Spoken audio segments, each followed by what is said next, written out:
Yeah, just maybe just couple of quick words to just welcome you all back to the last session. And I think just to carry on from the very exciting and discussion that we had in the morning. I think just couple of thoughts to just extend some of the ideas that were thrown around today. I think it might be when I listened to the papers today and read the Shahana's and Yifei's paper, the 5 papers. What does I think the most refreshing aspect point about the papers that are being presented today is the set of departures really that these mark that need to be kind of welcomed, and to second what some of you said in the morning.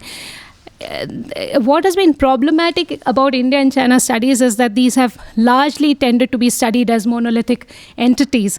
And what is also most unfortunate is the intellectual isolation that has characterized many of these conversations, which has actually gone on to which has failed to make some of the linkages between the national, the regional and the global levels. So some of those are self-induced red lines that academics themselves have chosen to create. So there's that point also, I think, that which is why it's very refreshing when you see works like Dhriti's in the morning that we heard, which interrogate or are beginning to interrogate multiple sides of India-China interaction, and which really call for framing some of these conversations on India and China within an Asian context than just a national or a statist one. And these also when I listened to her, what the thought that came across was that these are essentially we are looking at cosmopolitan histories, or more appropriately, histories of Asian interaction, Asian cosmopolitanism. So it's that regional context that brings a whole set of issues which have been, as I said, because of the self-serving red lines that academics themselves have chosen to make, been hived off into different compartments or little cubby holes. And this actually reminds me of a very evocative phrase that Torgerson used about the limits of the administrative mind. Also, the will of the state to classify and to hive into little cubby holes to suit the capacity of the administrator. So always a reality is chopped into little bits. It's never a holistic image, is always fractured. And so when you look at when I read Yifei's and Shahana's paper, I think what struck me is the importance or the increased importance really of a critical spatial inquiry, because that is what I think brings layers to our understanding of any complex issues, and also the aspect of regional differentiation, the need for situated development. And at some point, I think one question that we could foreground in some of our conversations today in the afternoon session could be, how viable are developmental models? This is because of Yifei's own paper, and to some extent Shahana's as well, it resonates, is that how viable would developmental models of India and China be if the state continues to be delegitimized domestically? So what are the interesting or feasible, viable ways in which the compact between state and society can be addressed? So I guess I really congratulate both Shahana and Yifei for bringing to us, unpacking some of these layers in our understanding of these two complex, fast-moving subjects like India and China. Thank you. May I welcome Shahana Chattaraj to make her presentation. She is going to speak on Remaking Shanghai, Unmaking Mumbai. It's urban restructuring in globalizing cities. She's a postdoc fellow at the Lauder Institute at Penn. Thank you, Nemi. So this paper is it's condensed from 2 chapters of my dissertation, and my talk is condensed from the paper, so I cover a fair bit of ground, but I'm going to be quite superficial about it. I'm really looking forward to Vaijayanti's comments, because I use some of your ideas about Jugaad urbanism in other chapters of my dissertation, not here. The contrast between the management of urbanization in India and China is widely noted in the popular media by business leaders as well as policymakers. These contrasts are exemplified in disparities between their financial capitals, Mumbai and Shanghai. From the mid-90s, in both Mumbai and Shanghai, elite projects of urban restructuring have been underway to remake the cities in order to take advantage of global economic opportunities. Urban restructuring entails 3 interconnected processes. First, growth-oriented strategic urban planning, spatial restructuring through large-scale infrastructure projects, urban renewal, and urban redevelopment, governance and policy reforms aimed at encouraging private investment and attracting global and national capital and talent. Of the 2 cities, Shanghai has been far more successful than Mumbai in making progress towards its global ambitions. In this paper, I examined Shanghai's rapid transformation over the past 2 decades, as well as Mumbai's less successful efforts to become a world-class city, to propose that the subnational state is a central actor in the globally oriented restructuring of cities. Improving Shanghai's global position implied a leapfrogging approach across an entire metropolitan system that called for centralized state action at the municipal level, including long-term strategic planning, coordination, financial and societal mobilization, in order to put in place the required physical, social, and governance infrastructure.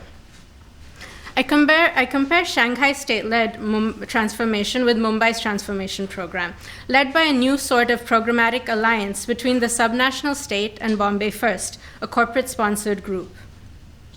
Contrary to accounts that suggest that globalization weakens the role of states, I argue that Mumbai's corporate elite seek to reorient and expand rather than scale back state intervention. In order to implement Mumbai's world-class transformation, corporate business sought a subnational state partner capable of undertaking developmental interventions at a metropolitan level that were intended to improve Mumbai's global competitiveness. Through my comparative analysis, I argue that differences in state capacity at the city level, rather than popular explanations of democracy or corruption, account for Shanghai's emergence as a global city and Mumbai's inability to achieve its world-class ambitions. This paper is based on field research in Mumbai and Shanghai and conducted for my dissertation, published literature in English, unfortunately, on both cities, as well as official documents, reports, and media accounts. My argument is informed by interdisciplinary literatures on the political economy of development, urban political economy and sociology, and the literature on globalization and global cities. The rest of my talk is organized as follows. I'll begin by briefly detailing Shanghai's model of urban restructuring, and then discuss the new programmatic engagement between business-sponsored civil society and the subnational state in Mumbai. And I'll conclude with a discussion of the lessons that the Shanghai model offers, if any, for India. The Shanghai Urban Planning Exhibition Center is prominently located in People's Square, next to the new Shanghai Municipal Government building. The exhibition center tells the story of Shanghai's modernization through a detailed diorama of the entire city, multimedia exhibits on the city's goals and achievements, and special sections on the Pudong New District and the 2010 Shanghai Expo, entitled Better City, Better Life. There are exhibits on the city's future plans, aimed at making Shanghai an environmentally friendly eco-city, establishing the region's largest container port, and developing 9 new cities, 60 towns, and 900 villages within Shanghai's municipal jurisdiction. These exhibits indicate that Shanghai's planned transformation is not just an economic project, but a project of social modernization. echoing Sun Fo's earlier attempts to modernize Chinese society through scientific urban planning in the 1930s. Although many exhibits focus on the preservation of the city's architectural heritage, there's little room for nostalgia at the Shanghai Urban Planning Exhibition Hall. The only sense of the city's more recent past is a series of photographs of Shanghai and its environments taken in the 1980s, juxtaposed next to images of modern Shanghai.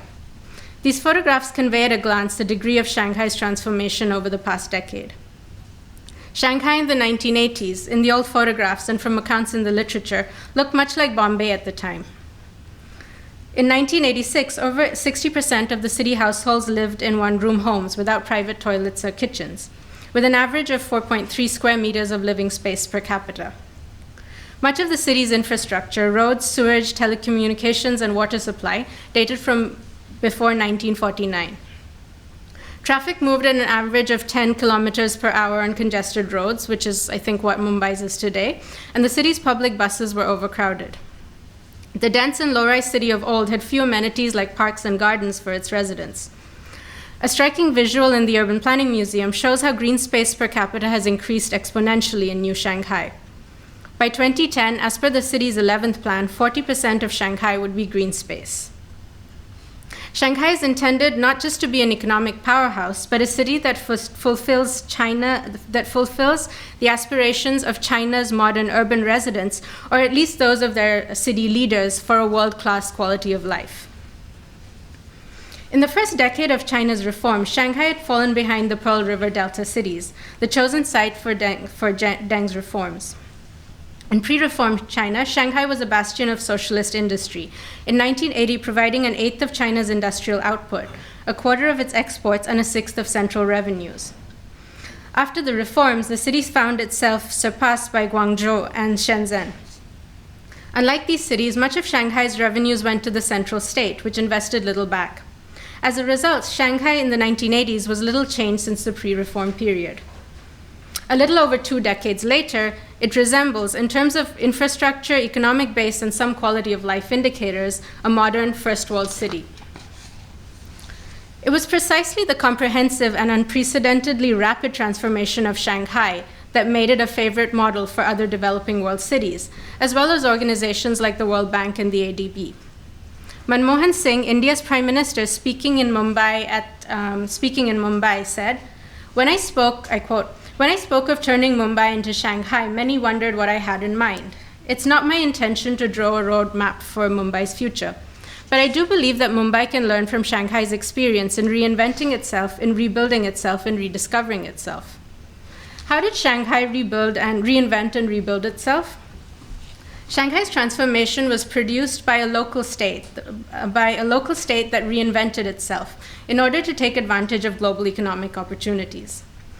Urged by Shanghai's leaders to help revitalize the city's economy, Deng Xiaoping called on city leaders to develop the rural lands of Pudong, across from the old city. Deng is quoted to have said, "There is one thing that I pray that you pay more attention to. That's the development of Shanghai's Pudong. Shanghai is our trump card. Boosting Shanghai is a fast-track lane." Shanghai's physical and economic transformation into an international city began with the strategically planned development of Pudong New District in the early 1990s. The planned, outward-oriented modern district of Pudong was intended to position Shanghai to be an international center for finance and services, information technology, high-tech manufacturing, tourism and conventions, and also modern living. The Shanghai government's slogan for Pudong was, "Develop Pudong, revitalize Shanghai, serve the whole country, and be oriented to the world." Pudong was used as an experimental laboratory to design administrative and developmental institutions capable of meeting Shanghai's new economic goals and testing modes of engagement between the state and global market actors.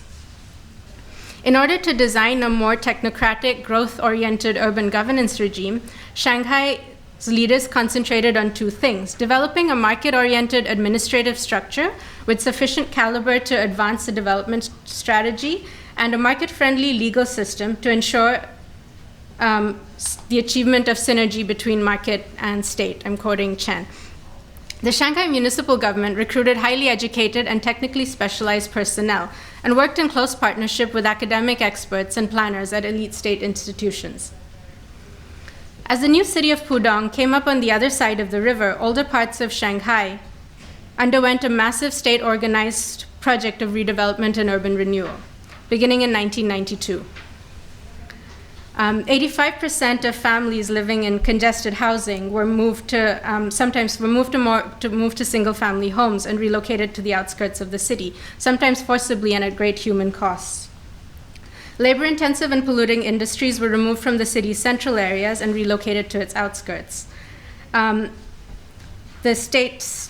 Shanghai's state-owned companies often participated in the redevelopment process, leasing land to developers and to redevelop their now prime real estate. As state-owned companies and neighborhood street offices got into the real estate business, much of the city's building stock was renewed. Shanghai's real estate boom resulted in serious problems of corruption, and several high-level officials were charged and prosecuted. Corruption, which looms large in India as the explanation for our urban problems, is actually pretty endemic to urban politics anywhere in the world, definitely in China. Shanghai's new openness to foreign investment, its preferential policies, and its relatively skilled human resources, and its rapidly improving infrastructure and facilities soon drew in foreign investors eager to gain access to China's growing market. Globalizing Shanghai, according to Wu, was a straight strategy to use the domestic market to obtain foreign technology. Technology transfer in this case meant not just specific technologies, but advanced methods of production and management, as well as entrepreneurial skills and cultures.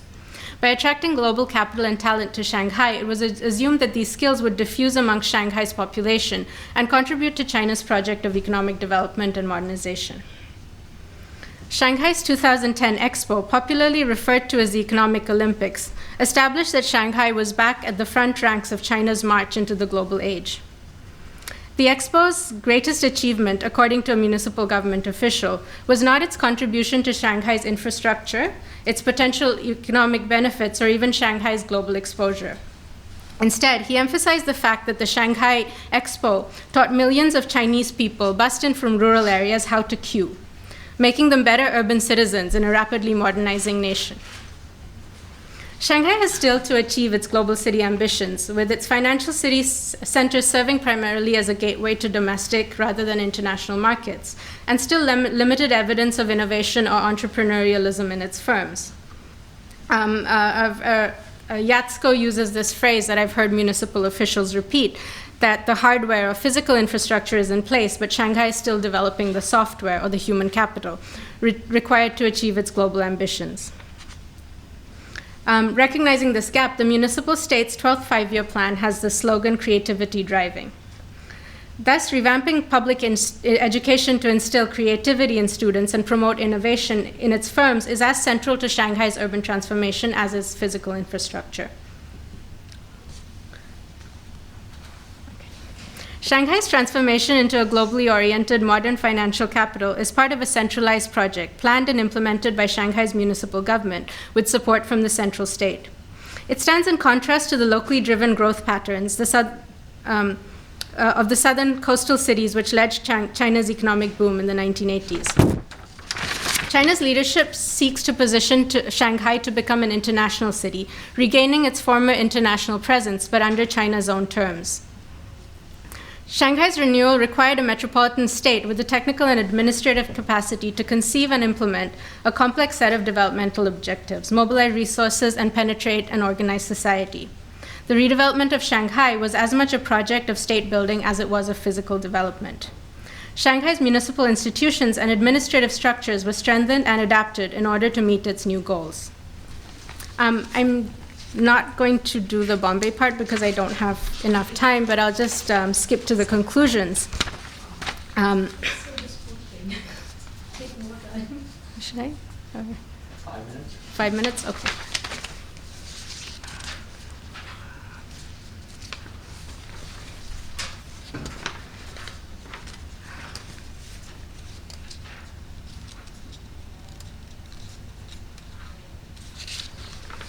Like Shanghai, Bombay in the early 1990s was perceived to be in a state of steady decline, despite its relative wealth and its citizens' famed entrepreneurial spirit. In this context, and given broader national trends of economic liberalization and growing global integration after India's 1991 reforms, the Bombay Chamber of Commerce and Industry set up Bombay First, a partnership between the city's business community and the state government to halt Bombay's slump and position it to play a leading role in India's globalizing economy. Bombay, the birthplace of Indian industry, was home to many of India's oldest industrial houses, banks, and chambers of commerce. The city's business community, and the Bombay Chamber of Commerce in particular, had historically played a role in Bombay's urban development and planning. In the early years of its existence, Bombay First made few inroads. Its 1999 report on making Mumbai an international financial center met with little response from state authorities. Between 1998 and 2002, Mumbai's annual growth rate fell well below India's average, and manufacturing employment was declining. The city's quality of life ranking slipped, falling from 26th place in 1996 to 33rd in 2000, in Asia Week's rankings of the top cities in Asia. The high overall cost of doing business in Bombay compared to other major Indian cities meant that the city was losing potential new investment to Gurgaon and Bangalore. Its commercial real estate prices remained amongst the highest in the world, prompting complaints that in Mumbai you pay first world prices for third world amenities and services. In this context, after lying dormant for more or less 5 years, the Bombay Chamber decided to revive Bombay First, to push the state government to do something to revitalize the city and attract investment. Under new leadership, Bombay First focused on building a relationship with the state administration. Central to Bombay First's new strategy was to engage and then work with the state, unlike activist NGOs that confronted it. Bombay First, working with sympathetic and reformist state officials, proposed a vision of a world-class Mumbai to the subnational state. Bombay First, with the international consulting firm McKinsey, prepared a vision plan for Mumbai, centered on its transformation into a world-class city with globally comparable infrastructure, services, and amenities over a 10-year period. They looked at the experiences of other cities, not only Shanghai, but also Hyderabad, which went, I quote, from impoverished rural backwater to Cyberabad. To drum up support, Bombay First conducted meetings with government officials, business, and civil society leaders. The Vision Mumbai document claimed to contain a comprehensive blueprint of prioritized interventions to be undertaken by the state in order to make Mumbai a world-class city, setting a 10-year time frame for Mumbai to reach globally comparable benchmarks on various indicators, including economic growth, education, infrastructure, environment, slums, and law and order.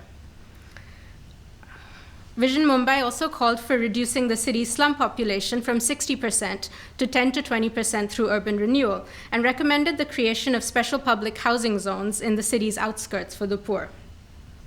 It estimated an investment of $40 billion over a 10-year period to achieve Mumbai's transformation, with a quarter coming from state resources and the rest through public-private partnerships, private and debt financing. Unlike traditional master planning, the norm in India at the time, Bombay's First vision focused on the medium term, linked economic goals with spatial planning, gave central consideration to financing, and emphasized the role of the private sector in financing and implementation. It argued that the spatial organization of economic activities in Mumbai should occur at the metropolitan scale. So this includes the city and its much larger surrounding region. The surrounding region was seen as a solution to the city's problem of overcrowding, poor infrastructure, limited land supply, and high real estate prices. Vision Mumbai sought to transform the city of Mumbai by reconfiguring urban governance and reshaping the state. Rather than dismantle state intervention in Mumbai's development, Bombay First sought to redirect it. And rather than weaken the state, Bombay First sought to reorient and expand its developmental scope, while emphasizing private sector and elite civil society participation in policymaking and urban governance. Bombay First, in fact, sought to reverse trends in Mumbai's urban governance since the 1990s, which saw a scaling back of state intervention in favor of market-based solutions to slums and urban development, as well as far longer strands of state failure to implement urban planning or enforce regulations.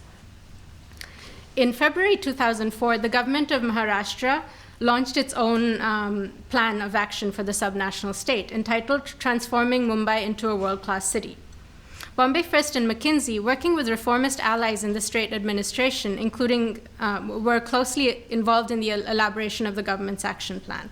Thus, the Maharashtra state's Mumbai transformation project closely resembled, in all its details, Bombay First and the corporate elite's vision for Mumbai. The Maharashtra government's Mumbai transformation plan proposed urban governance reforms, again drawn largely from Vision Mumbai. These centered on formally incorporating the corporate sector into decision-making at the highest levels, strengthening state coordination and monitoring capabilities, and creating new autonomous metropolitan-scale state institutions. At the municipal level, governance reforms called for stronger enforcement of municipal laws, particularly on encroachments, better urban planning, and rationalizing development regulations and controls. For citizens availing better public services, there were proposals for client-centric and customer-based service improvements in municipal services. In sum, the Maharashtra state adopted whole-scale the urban policy agenda proposed by Bombay First. Vision Mumbai proved persuasive because it provided the state elite with a compelling target they could visualize: a slum-free world-class Mumbai from congested third-world Mumbai, made up of skyscrapers, commercial complexes, and high-tech parks, with a hinterland of manufacturing estates and logistics hubs, connected by modern expressways and a metro rail. Instead of slums, the city's poor and working class would live in planned high-rise developments on the outskirts. Vision Mumbai pointed to an exemplar, Shanghai, that had achieved just this transformation in a little over a decade, as well as Indian competitors like Hyderabad, Bangalore, and Gurgaon that were outpacing Mumbai, causing fears amongst the city elites that Mumbai was losing India's commercial capital status. Just 1 minute more. The aspiration to emulate Shanghai was powerful. If Shanghai, I quote from the report, a dimly lit, unpainted wreck little over a decade ago could make a leap into global city status, so too could Mumbai. In Mumbai, however, the subnational state's capacity to formulate urban policy to respond to the city's changing economic and political context is limited.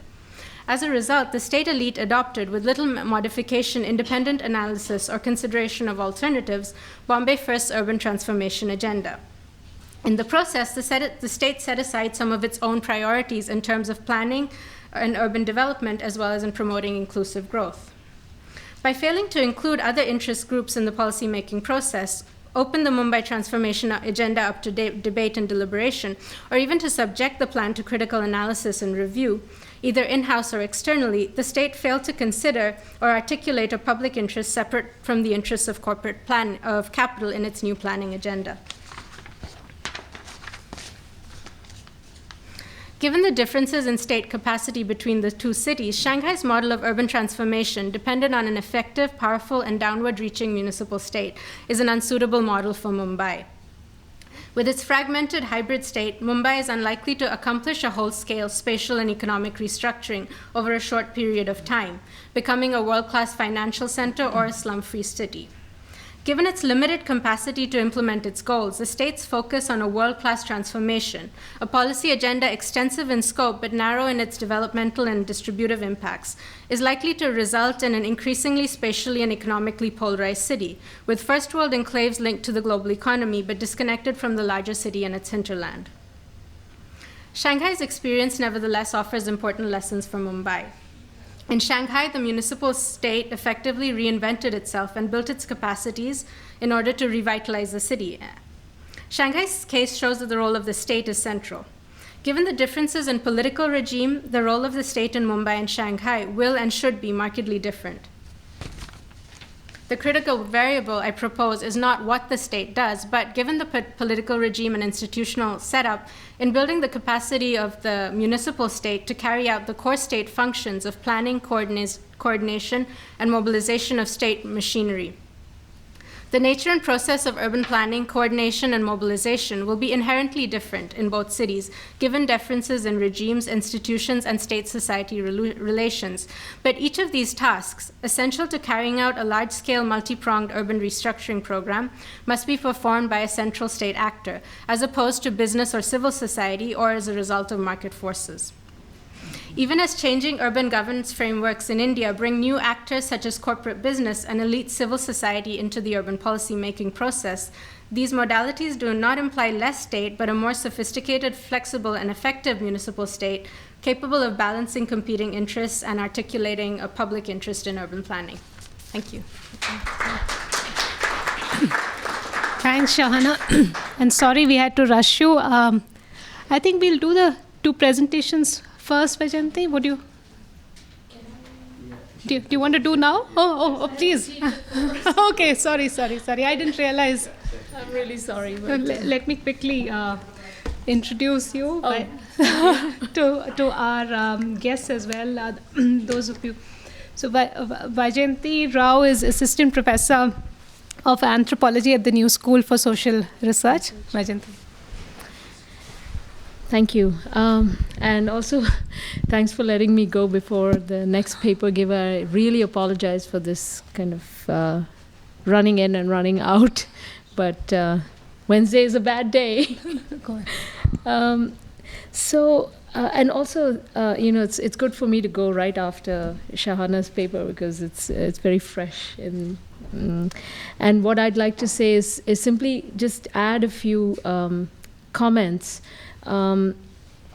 which are perhaps addressed in your dissertation, but perhaps will be useful to your larger project. First of all, I'd like to congratulate you because there's been a lot of noise about the Comparative project, particularly between Shanghai and Mumbai. And the reason for this is, of course, very clear. The current Congress government, which has been, around for, it seems, forever at this point. But at the moment at which, in 2004, October, I believe, was when Manmohan Singh first made that comment, when he first became Prime Minister, about the desire to turn Mumbai into Shanghai. And this was a very powerful metaphor. Obviously, Mumbai had other models before Shanghai. Growing up, I certainly remember Singapore being one of those, offered models. And so for Shanghai to be to become the model was a very powerful signal of the place of China in the world at that moment. More than anything else, I believe that was the signal. And within Mumbai, of course, there was a lot of confusion about what this would entail. But part of that confusion, if you like, was actually captured and narrated by this Vision Mumbai statement. So the Vision Mumbai statement, as many people have pointed out, was really an executive summary. Nobody has ever seen the full report that McKinsey was commissioned to make. The only thing that people have seen is like 44 pages, which is floating around everywhere. If it does exist, it seems to be a top secret document. So it's like it's an executive summary with various points which you brought up, specifically the idea of linking spatial transformation to economic goals, right? This kind of tight linkage between the two, which was a distinct departure from the idea of urban planning, which had completely different developmentalist goals. And to gesture towards the India-China Institute's Economies and Societies project, you could say that this was a moment in which the relationship between economy and society was being totally re-articulated, in the sense that where before it was society or the idea of society that drove the kind of organization of space, urban space, rural space, and infrastructure building, now the kind of Vision Mumbai statement turned it on its head. And it was now the economy that would drive the kind of the spatial and infrastructural building piece of development as such. And as well, it completely changed as you can observe almost 10 years later. the emergence of a metropolitan region as a unit of governance. And this is actually something quite new. Firstly, a lot of people have commented that in the urban history of India, the role of cities, in national history of India, the role of cities has been very, very ambivalent within the kind of larger development logic. The state, as such, was oriented towards rural development until the 90s. And it was only after the 90s that cities actually emerge as actors within the framework of development. And they do so, as I said, by this kind of reversal of the economy-society relationship. And that being the case, when you did not even have cities as kind of vital or organized nodes of planning, it seems to me that there's a very interesting problem that emerges when you think about what was the unit of planning to begin with. What was the city as a unit of planning? And you see that in the 60s, there's a slew of master plans. New Delhi gets a master plan, Mumbai gets a master plan, but these are all plans that are on paper, that are they're never more than draft ideas, right? And that kind of demarcate territorial space. But as you point out very correctly, there is no corresponding municipal government. So unlike the case of Shanghai, there's a real disconnect between the territory and the kind of the power of the governing body of that territory.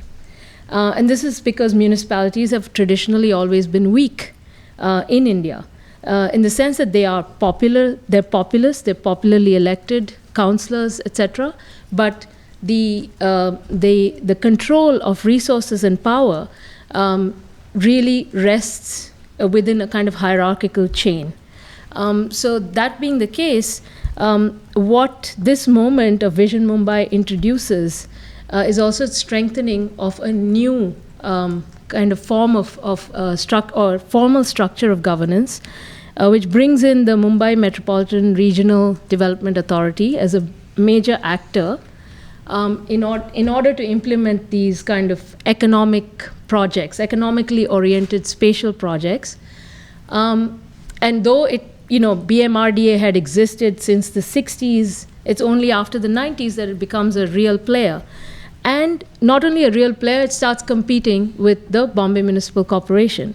So what you have is, as you point out so correctly, you have a landscape of kind of proliferating governance and fragmented governance rather than consolidated governance, as seems to have happened in the case of Shanghai. So, again, I think that I haven't read too many accounts that really make this comparison by concentrating on what has become of the state or what has happened to the state in these two moments. And then that, of course, has to also take into account who are the vital actors within these kind of structures of governance.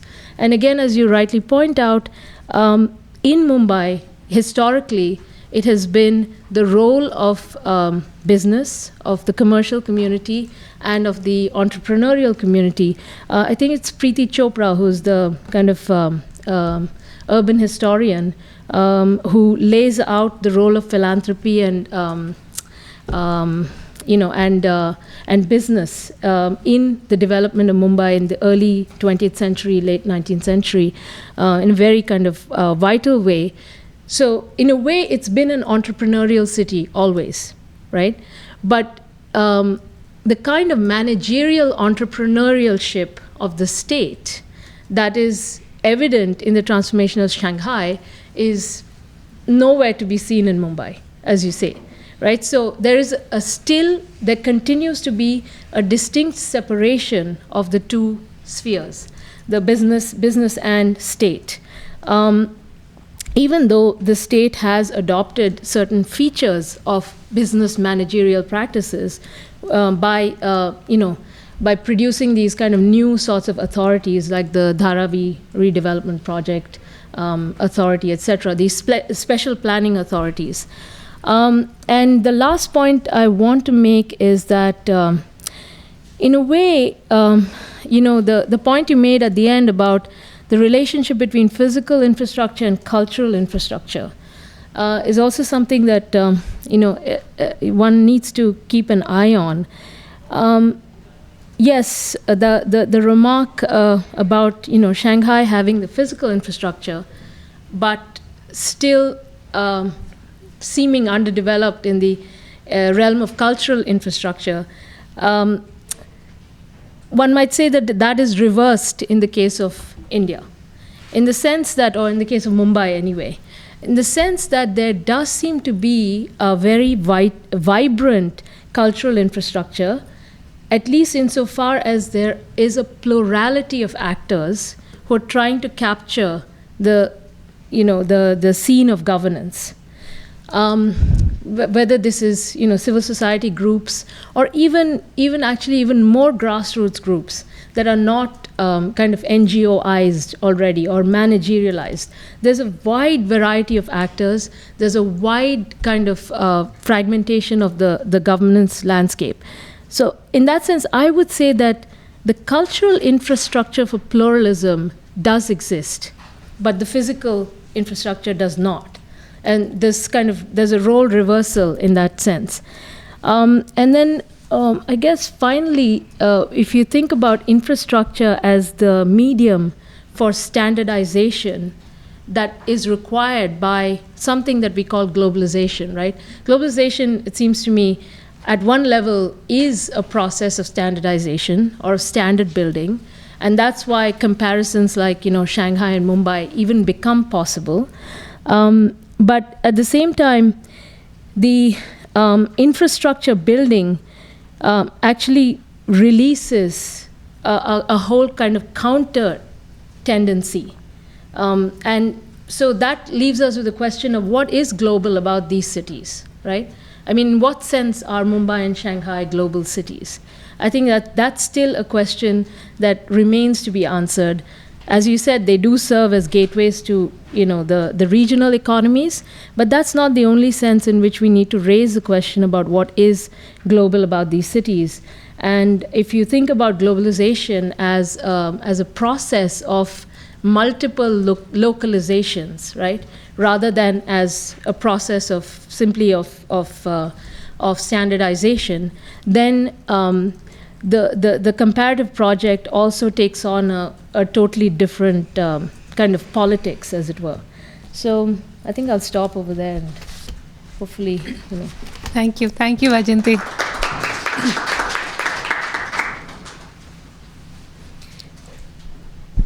May I invite Yifei Yan to make a presentation?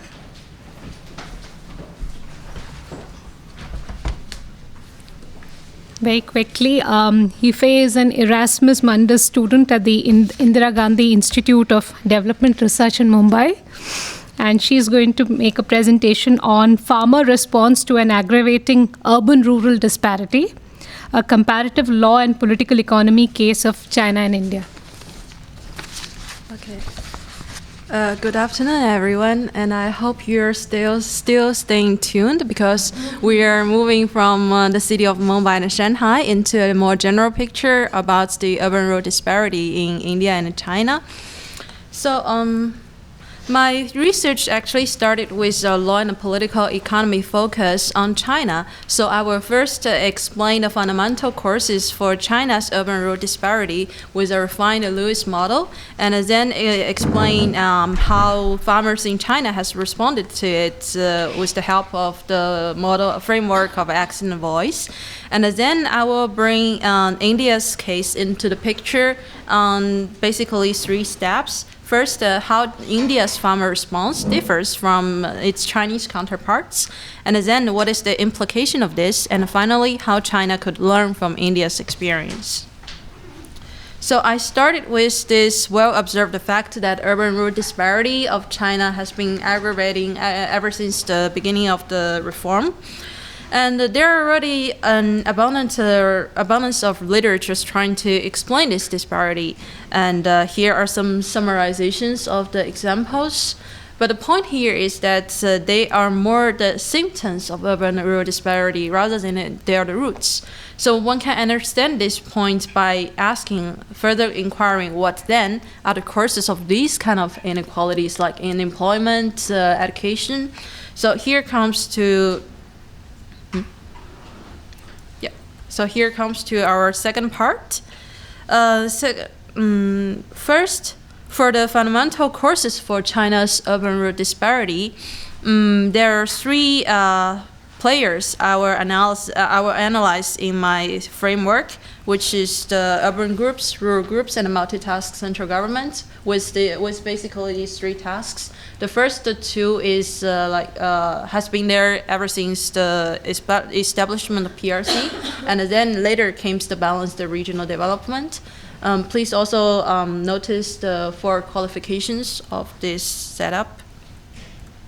So the first element I'm gonna analyze is for the fundamental course is the urbanite power. Let's first have a look at the economic power, which is initially granted by the 2 biased policies, which is the regulation of household registration, aka the hukou system, and then the commune system. These 2 systems together virtually extinguished the rural labor market. So we can use the Lewis model to help explain it better. In the original model, there should be the 2 vertical axes. This one stands for the wage of the urban sectors, and this one stands for the wage for the rural sectors. But since in our case the rural labor market is extinguished, so it becomes that axis becomes irrelevant here. So the profit of reinvestment, even though it's kind of originally come from the technological progress instead of the labor efficiency improvement, as was in the case for post-reform period. But since here there's no competition, so the urban labor kind of monopolized this return. But to understand how this economic power turned into the political muscle and why this initial policy bias was granted, we need to move on to have a look at the government. As I mentioned before, 3 tasks have been considered, and overall the task of political stability has been the topmost concern. And at that time, economic growth was lopsidedly understood as the growth of heavy industry. And the third task of balance the regional development was barely concerned at that time. So the case is that agriculture was squeezed to quench the capital starvation that is facing the heavy industrialization, which resulted in the higher wages of urban sector and also the lower cost of living. Under these 2 scenarios, the rational reaction would be for the rural people would be to migrate into the cities. But this channel was blocked by the hukou and commune system, basically because of 2 concerns. The first concern is the political stability. It has something to do with the urban administration concern. And the second one is related to the economic growth, because the government kind of afraid that the migration might hollow out the agriculture on which heavy industrialization rely for capital. So, and also the coordination of these 2 tasks is mutually reinforcing in the sense that economic and political strengths of the urban group makes it also more politically more costly to dissatisfy this group. But by the time of 1978, this task of heavy industrialization was so unsustainable that the whole national economy was on the verge of collapse. So the reform initiated, or rather consented by the central leadership, actually started with pro-rural adjustments, such as the household responsibility system. But it all has one shot in nature. and it was still before the government shift away the focus into the cities again, because of two reasons. Economically, as long as the hukou system, although the hukou system is kind of loosened, but it's still not abolished, and as long as they did not abolish it, the revival of labor augmenting light industry and the service industry naturally brought more benefits to urban laborers, much more than previously the technological progress did in a pre-reform era. And politically, the collective decision-making mechanism also requires the leaders to pay more attention to people's voice. And in that period, it was still the urban voice was stronger to begin with. So I will explain this period with another adapted version of the Lewis model.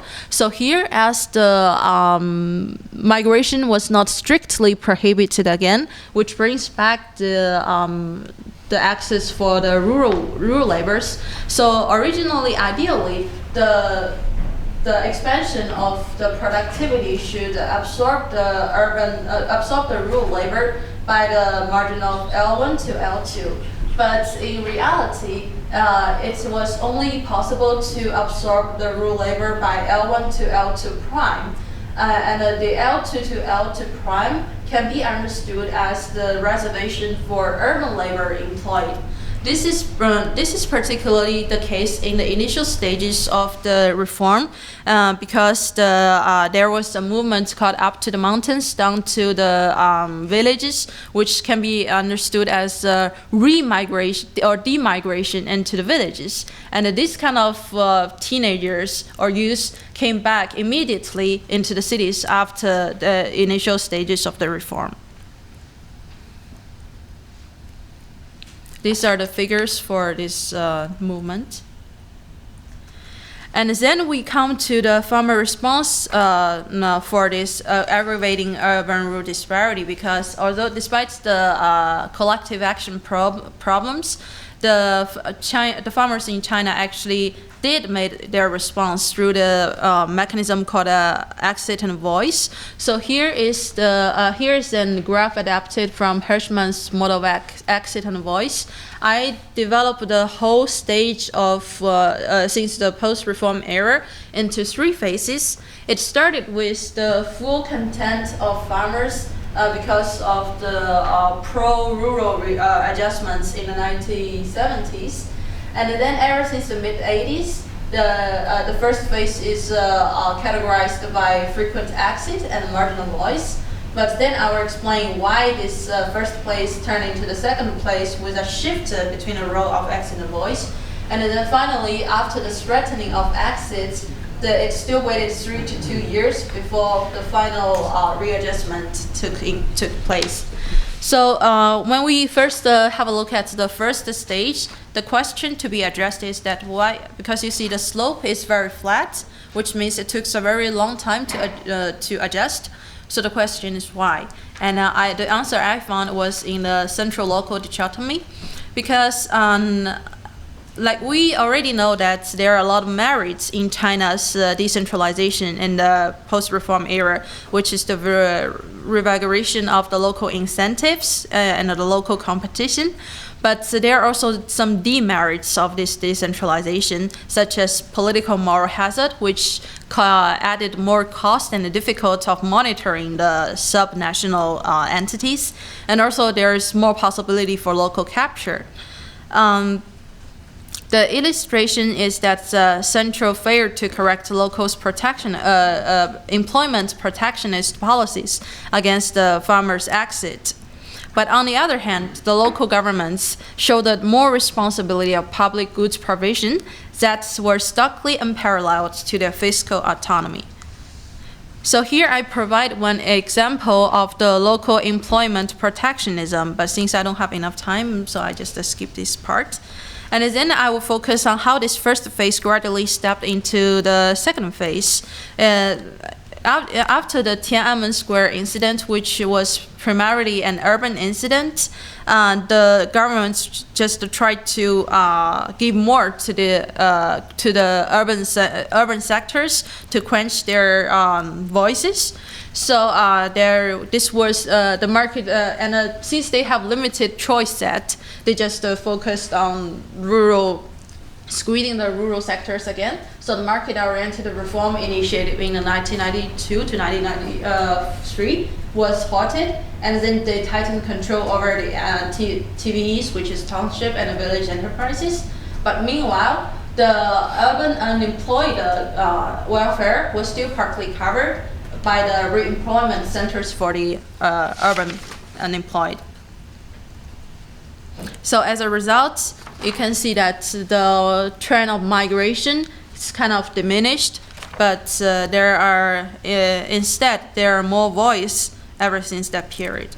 But the fundamental reasons for the rise for these voices was still not very systematically studied. So here I just summarize the key major differences between these three periods. But in any case, the signal that the signal of more fundamental or more radical exit was clearly catched.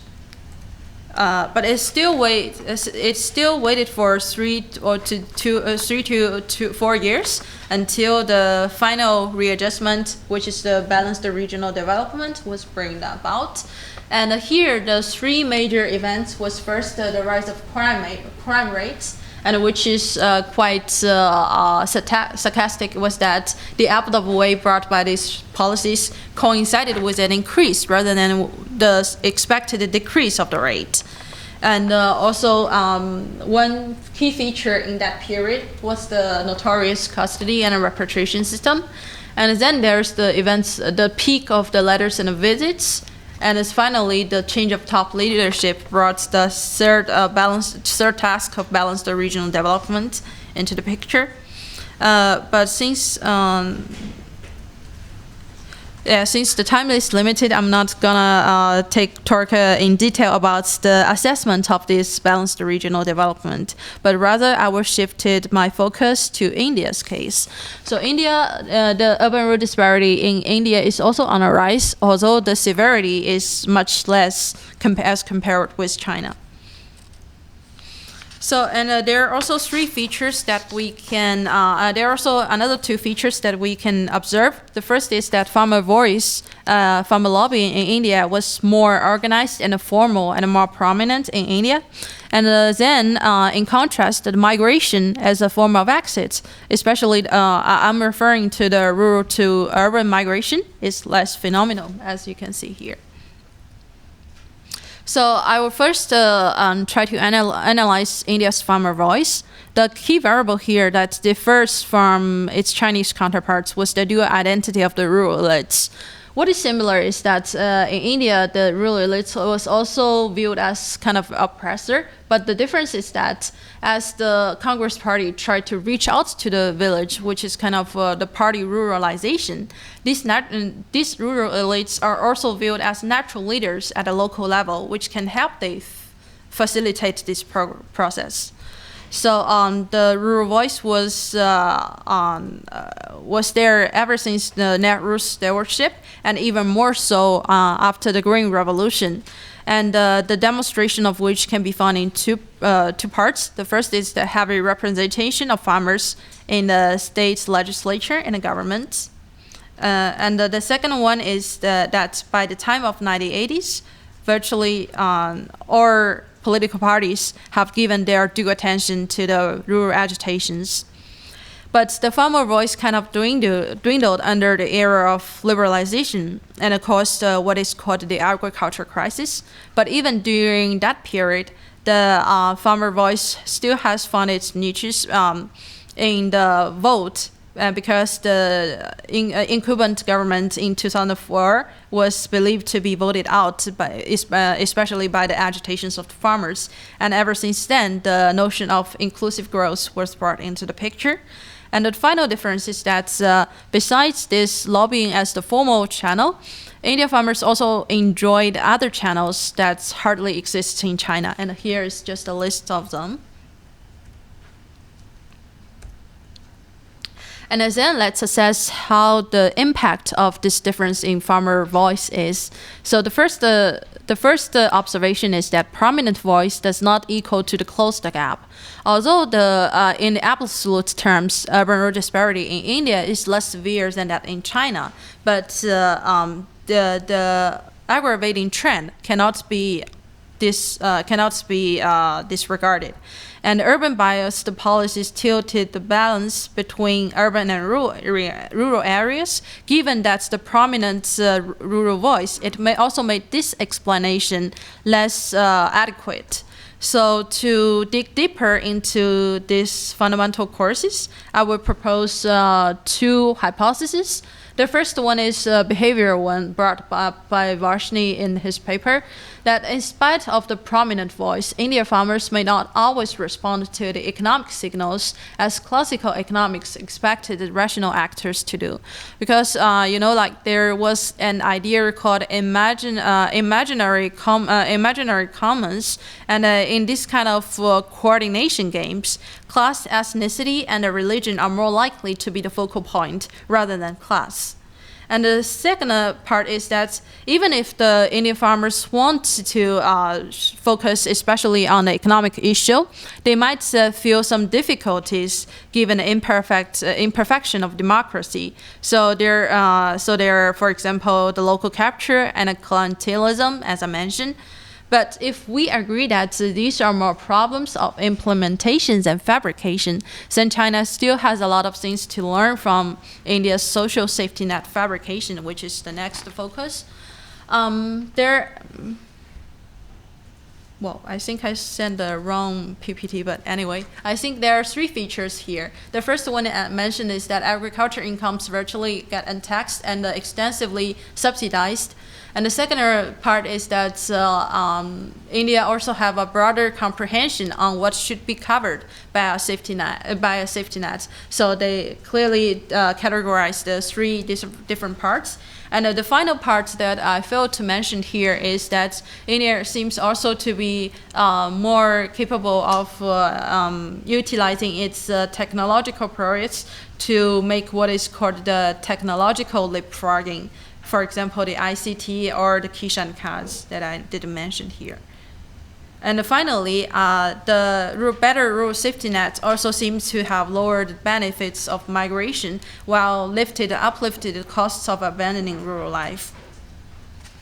So since I do not have time now, in the conclusion part, it's actually an open-ended points. I want to mention 2 parts. The first is the role of government.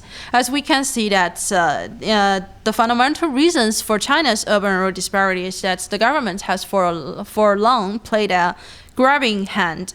While in India, you can see through the subsidization, India's government played more like a helping hand. But absent a similar farmer voice expression and a delivery system, the process of lifting China government's grabbing hand takes notoriously long time, and it often relied heavily on the communicability, which sometimes reaches brutality of the triggering events. However, to fight off the still deeply ingrained impacts of urban-rural disparity, the abolishment of agriculture tax, deregulation of food markets, etc., is still not enough. So still more steps should be taken, such as facilitating the small and medium rural financial sectors, and also the migration workers' benefits should also be covered with more serious attempts. But I think in the end, it will all depend on the political wills, and so let's just still keep an eye on to see what political will kind of implement these initiatives in the future. Thank you.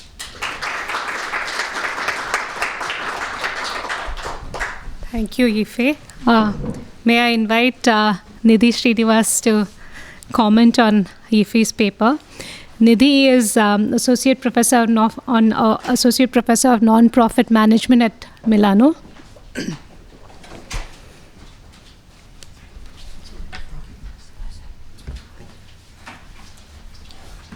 Hello, everyone. I teach courses on nonprofit management and I do research on civil society. I'm not an economist.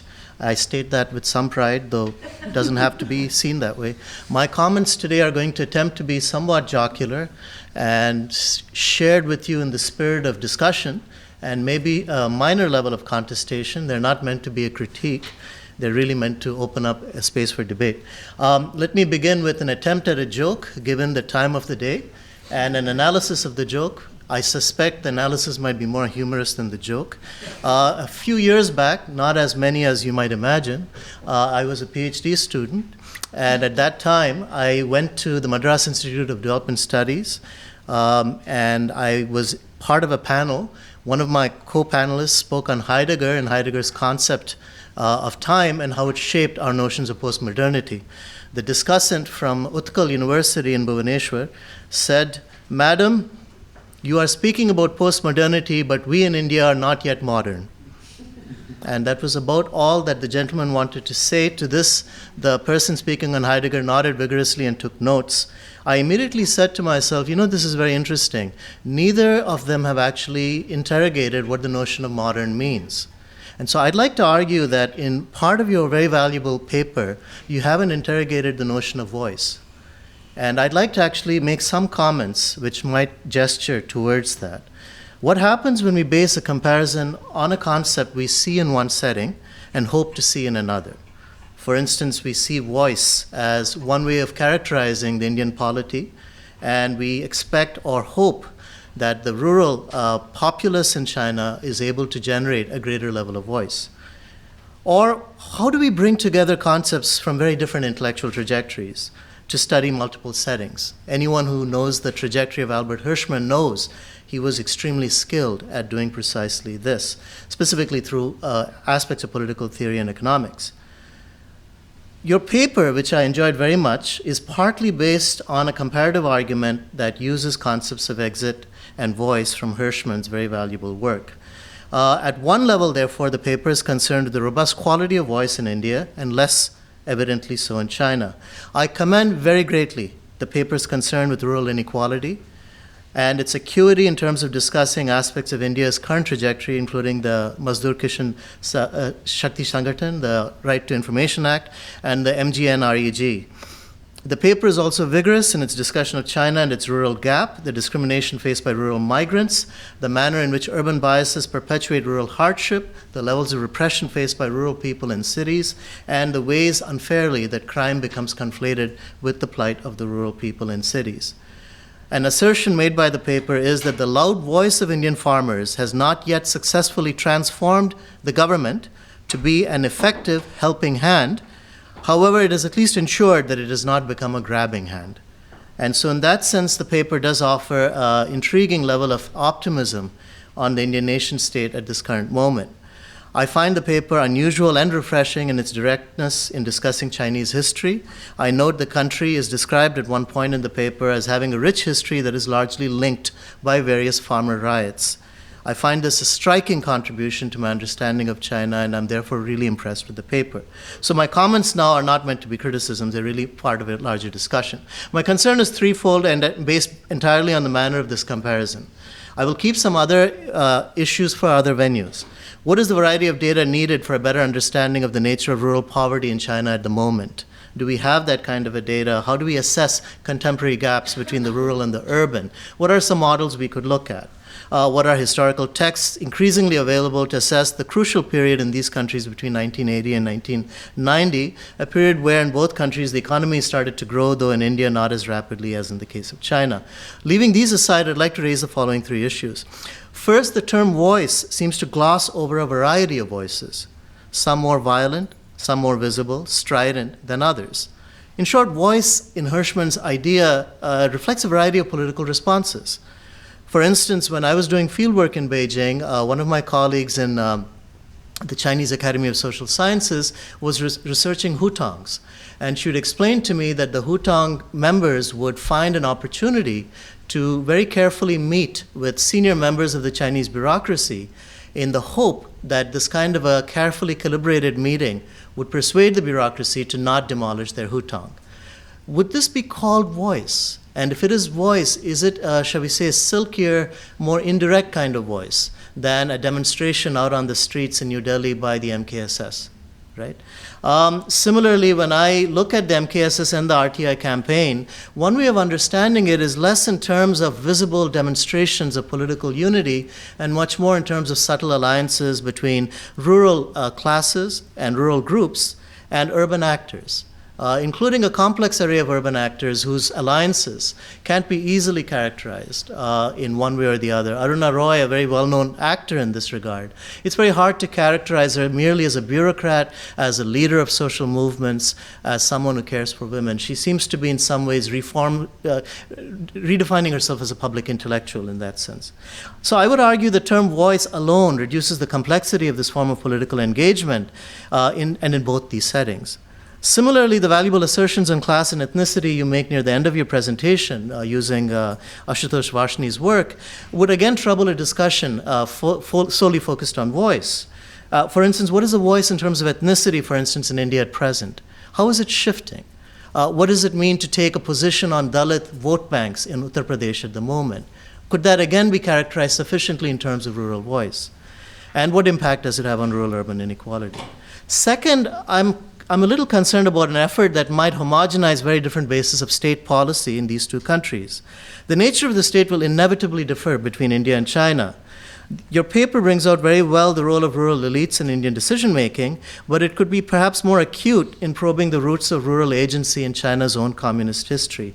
Who drove the policy from the rural areas? What happened to the rural elites, literally? And whoever replaced them in representing the rural people in the deliberations within the Chinese party, how were they represented? And how did those actors play it out? For instance, migration. How was migration represented in 1980? You note at one moment how the changes in politics at the senior level provided opportunities for the presentation of certain views. Who were the actors involved and what became the rural in these formulations? Literally, what did they imagine?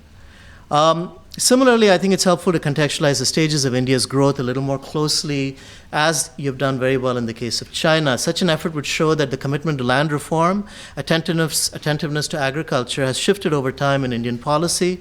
In fact, current views hold that India's agricultural sector is slowing in production and that rural elites are increasingly shifting to urban areas. There are questions about the demise of the rural economy in India on that basis, perhaps excessively so. Finally, I'd like to ask a larger question, and it's to me the one that is to me ultimately at stake. When you return to the initial premise of a comment about a concept that's being sought in one location, voice, sought in China, and presumed to be vibrant in another, India, the larger question to me is, what is the danger of such a presumption? Well, what is that voice for? In an exchange between Yasheng Huang and one of the authors that was reviewing his work in the New Left Review, the author, Joel Andreas, argues that Yasheng Huang's book, Capitalism and Chinese Characteristics, describes an optimistic future where the poor will have clearly defined rights to their meager properties. They'll be provided with opportunities to obtain credit.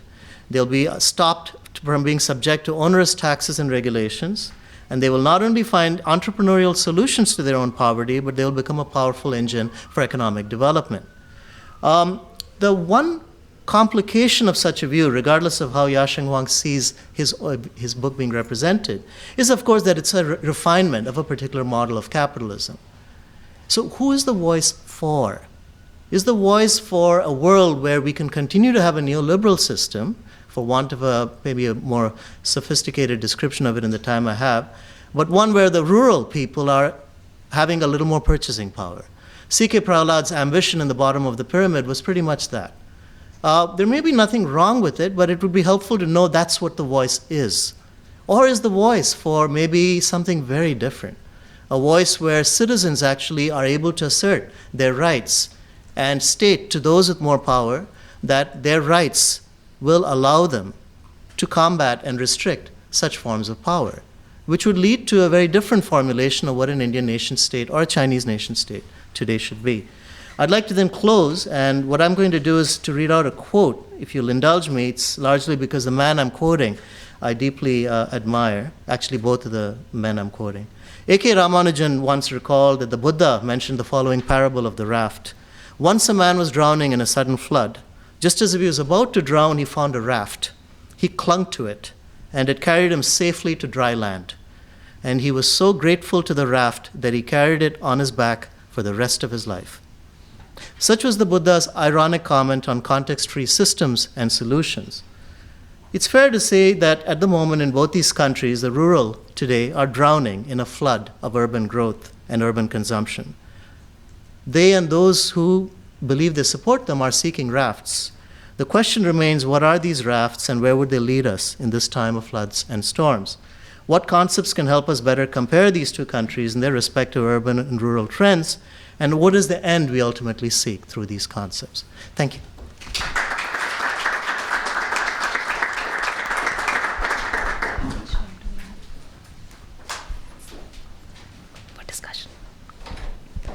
Thank you, Nidhi. I think the floor is open now for a quick round of Q&As. I think we've just got about 10 minutes. So who would like to start? Yeah, please. You mentioned methodology in the morning. Listening to both these papers is fascinating because, urbanization, I think, is here to stay.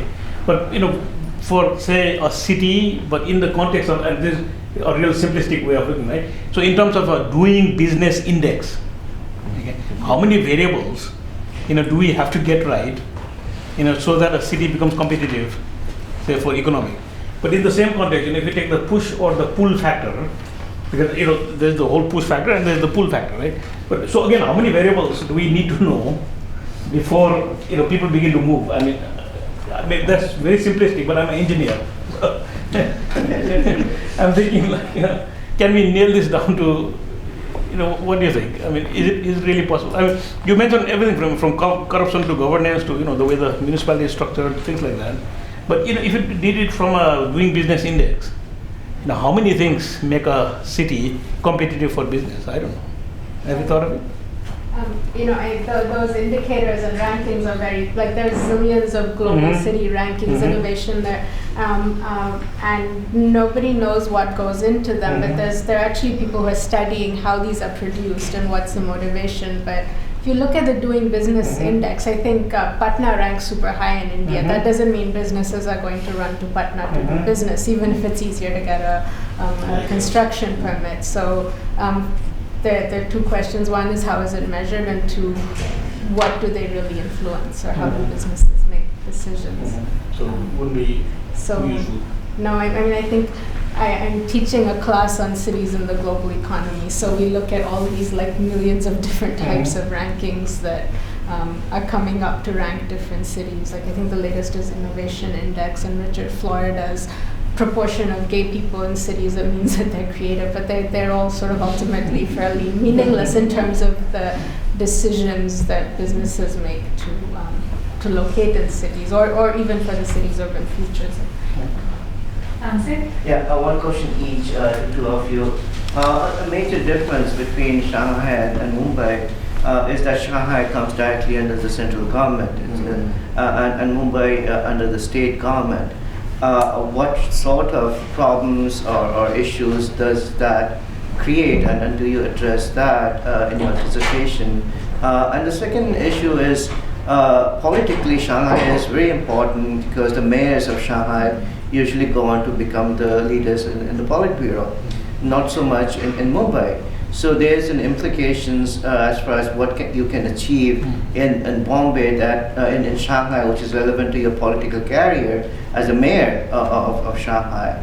And is there, so in Bombay, is there political consideration whether you need to achieve something for your political career or not? So how does that factor in your discussion? And what is Shanghai without Pudong? I mean, what has changed in Shanghai other than this new place that has developed, and what is the similarities with Navi Mumbai that the Indians are trying to do? And for you, why must we generalize all these things? I mean, whatever you spoke about, is it true throughout China What about the second-tier cities, let's say Kunming, which by expanding incorporates the rural area within the city, and a different sort of relationship exists between the rural and the city, where there are urban villages. And so if you move to not so first-tier cities and then go into the hinterland or to the peripheries, what is the difference there? And same with India. I mean, Karnataka urban and rural and West Bengal urban and rural may not be the same thing. So how can we generalize India and China together in the issue of urban-rural divide or connections? It's my impression in China that there's are you going to respond first? Would you like to respond and then Nana can? Sorry, I Sorry. thought we were taking notes. Thank you. That's definitely something. I address it a little bit, the relationship between the different levels. The two levels that I actually compare, so I argue that the unit of relevance is not the municipal state, it's the subnational state, because we're looking at the metropolitan level, and that decisions over urban development are really concentrated in the Chief Minister of Maharashtra's office rather than the municipal. But definitely Pudong developed with the full force of the central government, whereas in Bombay they tried to get the central government on board in various ways, and that's definitely a difference. But I think that's something that I need to think of more. And I think the point about Navi Mumbai is actually something really very important. It's because it was sort of like Pudong, but it happened so much earlier, and CIDCO is actually a very effective state institution that is, still playing a role in Bombay in certain ways. So I think when I'm working on a book, but I definitely want to look more historically, first at the role of the BCCI historically in Bombay, and then at the development of Navi Mumbai, and how that was sort of like scotched by the state itself, which the state has had a history of doing. So they develop Navi Mumbai, and then they don't move their office there, and they don't build the connecting infrastructure. So those are issues that I need to look at. I was going to say that in the Chinese context, it seems to me that overarching mission of the central government is to actually move people out of the countryside so they can consolidate land holdings to make them economically viable. So they believe that the viability of the agricultural sector will improve when each company or each person can own much larger chunks of land. So in a sense, is it about voice, or is it about a larger kind of project to really evacuate the countryside and enable a profitable kind of rural sector to emerge? In China, you can't own land privately. Oh, I know that. What I'm saying is essentially, it's a use right which is almost private, because of the 70-year leasehold. So it's a kind of an extension of the private sector arrangement. It's just, even capitalist countries have almost the same arrangement. So, but the larger question is really about evacuation, and that's why there is this kind of wholesale promotion of government-sponsored projects to move people into urban sectors, and massive housing projects constructed by the state to be able to kind of encompass this new population. So I'm just curious how you see that in relation to this idea. Yifei, would you like to respond? Okay, so shall I come into that? Because I have several questions.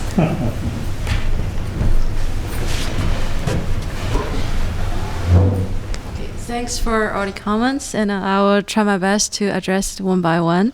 So the first about the inquiry on the pushing. Oh, sorry, I bring my pen.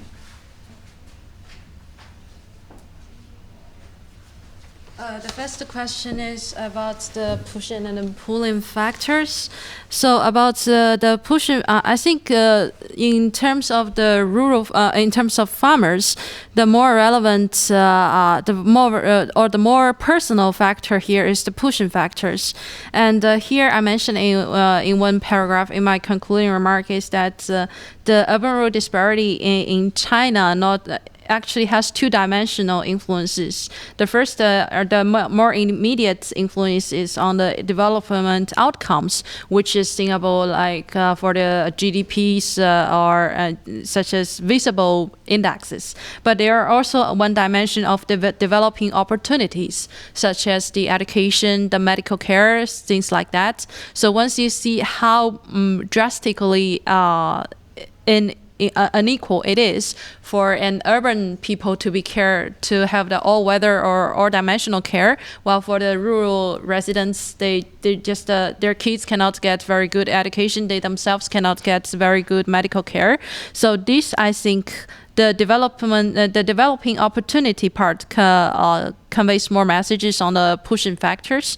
And about the pulling factors, I actually did mention this as one of the concluding paragraphs, because there's one doubt that since we can see that there are kind of substitution between the two patterns of farmer response, more explicit in India's case and more implicit in China's case. So maybe there would be some afraid that farmer empowerment and rural safety net fabrication might shift China into India's like high voice, low migration model as well.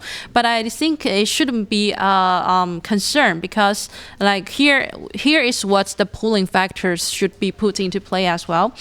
But the pulling factors here I would address is more concerned with the comparative advantage, and especially when you can connect it with China's rural or especially the western rural parts, and you can see that the two proposals I would make is that you can also invigorate the tourism, which is to utilizing the huge natural cultural heritage in the western part, or you could set you could just implement or encourage any high added value industries to compensate the high transportation cost. So the message, the key here is just to bring about the comparative advantages in these western rural areas, to make sure, so the final goal of making the equality is not like everywhere, it's not like the everywhere is equal in a communism sense, but rather the to whether an urban and rural urban balance per capita.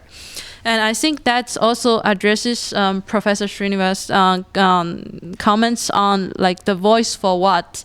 So I think given the two-dimensional, the development outcome and the developing opportunity, I think that although in India, like farmers may not necessarily respond to the economic rationales, and actually that's what troubles me as well, like the junction of the rural economic or the rural people as a class, and when it combined with their caste identity, their ethnic identity, I mean, it's a confusion to me as well, and I would try to look like more clearly maybe in a future research.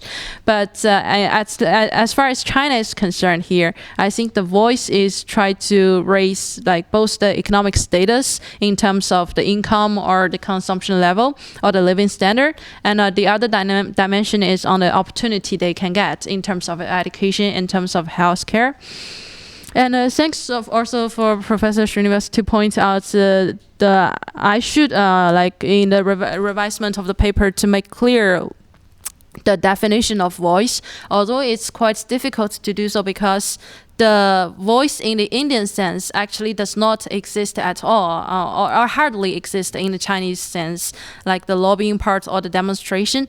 But I will try to make as clear as possible, like what variety of responses I will include in my notion of the voice. And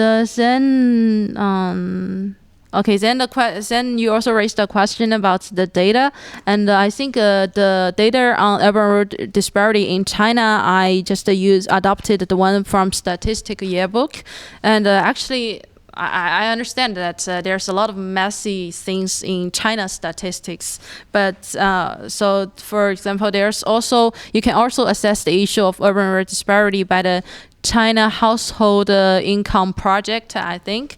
But I am not I addressed the issue of data like in my master's thesis, but here I'm not very concerned with this primarily statistic issue, because I more likely want to get a general picture that the urban rural disparity is an aggravating phenomenon ever since the post-reform period. And as for Professor Tansen's concern about the regional difference, that's another nightmare in research as well, actually. So not only are there any regional difference, for example, in the first-tier cities and the second-tier cities like that, but there are also some differences even within the urban area. For example, the middle-class professionals and the unskilled laborers are within the rural area. In India's case, for example, the marginalized agricultural laborers and the landlord. So there are a lot of different, very rich layers on this issue. But I think that, thanks for mentioning the urban village in China. And I think I touched upon this issue in the sense that I mentioned the welfare of migrant workers who generally lives in this kind of urban villages or in the underground dormitories, something like that.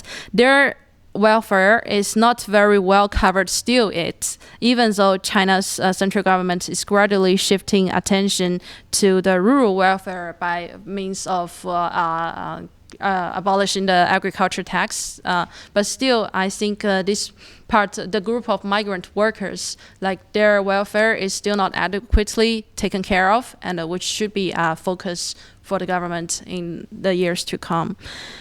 And also about the hypothesis that if the government is trying to move people, evacuate people in order to get more holdings on land, but I'm not sure. That's actually a good question because I never think about this point before. But I'm also not sure if it is the purpose of the evacuation of people, or rather it accompanies the phenomenon of migration due to the pushing factors. So still the causality of these two events is not very clear. So maybe it should be studied in more details in the future. Thank you. Any other questions? We're almost out of time. Let me just briefly make a comment. Yeah, please. It's partly in response to your comments, but also to bring out a larger issue. There's a growing amount of research that argues within China the way in which one has political mobilization is more subtle and not as visible as in a context of a country like India. So to give some examples, I mentioned very briefly the Hutong, but the use of the equivalent of Twitter, is it Yahoo? Weibo, to mobilize people, but to mobilize them in a very careful and nuanced manner, where you stand together in solidarity, but you're not really standing to oppose the state as such. Meeting with state representatives to present your claims, but to do so with an extraordinary level of respect. Things of this sort. When I would speak to people, the idea of them actually protesting would be unthinkable and offensive. On the other hand, the notion of representing what they were doing to the state would be entirely acceptable. So I'm stating this only because the challenge in using a notion such as voice, as you were saying, between India and China, you said very nicely that the way in which we understand voice in India just simply doesn't exist in China. But the larger question, I think, is how do groups of people mobilize? And in that sense, one could possibly look at this as a continuum, and to imagine a continuum where you have very explicit views, which may lead to mass mobilization and riots, but to also less explicit, more subtle approaches that don't allow a losing of face, but which also signal to some extent the seriousness to the political actors. That's all. I think maybe just to add to what you said, Elizabeth Perry has this very interesting phrase about how dissent in China is in the language of the state. It is, so it's not necessarily frontal, or it's not in, it doesn't take on the state, but it is carefully, as you said about the example of the Hutongs, it tries to speak engage the state and speak, as she says, the language of the state in articulating many of these in very subtle ways, not necessarily openly confrontational. So The number of protests have gone up tremendously. True. And if you look at China daily, for example, it is very forthcoming in criticizing local governments. So it's a media, which is a central media, but it protests things happening at the local level. So that way of protesting, which we don't think happens in China, newspapers are all state-owned, but China really plays a very interesting role. I mean, many of the critical articles are not criticizing the central government, but the local government. But there are also, I think, advantages of a safety valve there. Yeah. It's true. It's a very remarkable, moving story. It's a moving picture, but it's a safety valve, and media also plays that very constructive role, and it also opens these little. Let's say these modest spaces, social spaces that are there, and I think it also looks at political comfort levels, and accordingly this little space expands or contracts. So you don't really see it expanding all the time. It's not just one. It doesn't. It was clamped down with the southern so days. it's very fascinating to actually see that when you see it juxtaposed to political logic and political comfort levels, and how it expands and contracts. So I absolutely agree. So I think with this we can close today's session. Thank you. Thanks to all both the presenters and to the commentators. Vajanti has left. Thank you, Nidhi, and to the audience. Thank you.